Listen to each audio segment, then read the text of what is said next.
වෙසක් කලාපයේ කොටදෙනියාව 5 වෙනි මාසේ 31 වෙනිදා මාර්ගලින්ෙන් වටුන මේ අයියා මේ ගොඩක් මාධ්‍යවල දාලා තිනවා මේ මාර්ගරිය අනතුරක් කියලා. මාර්ගරිය අනතුරක් නෙමෙයි සාමාන්‍යයෙන් මාර්ගලින් වලදී ඒ වාගේ සුළු අතපසුවීම් වෙනවා. අනික මේ අයියා අවුරුදු 20ක් විතර මාර්ගලින් ශේෂ්ත්‍රයේ රැඳී සිටින හොඳ අත්දැකීම් තියෙන මේ හොඳ පළපුරුදු දාවකයෙක්. මේ නමුත් මේ විවිධ මාධ්‍යවල විවිධ අසත්‍ය ප්‍රචාර යනවා. මේ ඒක මම මේ වීඩියෝ එකක් මේව කරන්න ආවේ. මෙයා මාර්ගලින් දැන් වැඩිලා ඊට පස්සේ විනාඩි 20ක් විතර ගියාට පස්සේ හොඳට නැගිටලා අපිත් එක්ක ඉඳලා පසුව ඊට පහුවෙනිදා මේ ගෙදර යනවා. ගෙදර ගිහිල්ලා එයාගේ ඇඟපත රිදෙන නිසා ඊට පස්සේ එයා යනවා කෑගල්ල හොස්පිටල් එකට. කෑගල්ල හොස්පිටල් එකට ඇවිල්ලා එයා වෝඩ් එකේ නවතිනවා.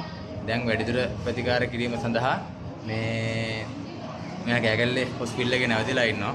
මේ එයාට ලොකු තුවාල නැහැ. මෙතන චුට්ටක් පොඩි තුවාලයක් තියෙනවා. එච්චරයි. ඊට බොහොම ස්තුතියි. මේ විවිධ මාධ්‍ය මේ වලින් අසත්‍ය ප්‍රචාර මේ යවන්න එපා කියලා මම සියලු දෙනාගෙන් ඉල්ලා සිටිනවා.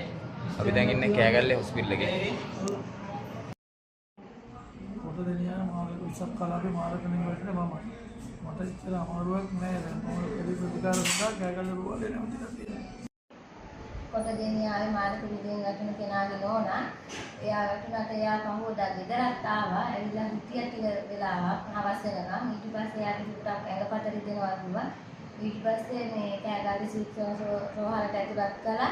වැඩිදුර ප්‍රතිකාර සඳහා දැන් එයාට මේ ප්‍රතිකාර කරන ගමන් ඉන්නේ. අට කිසිම ගැටලුවක් නැහැ.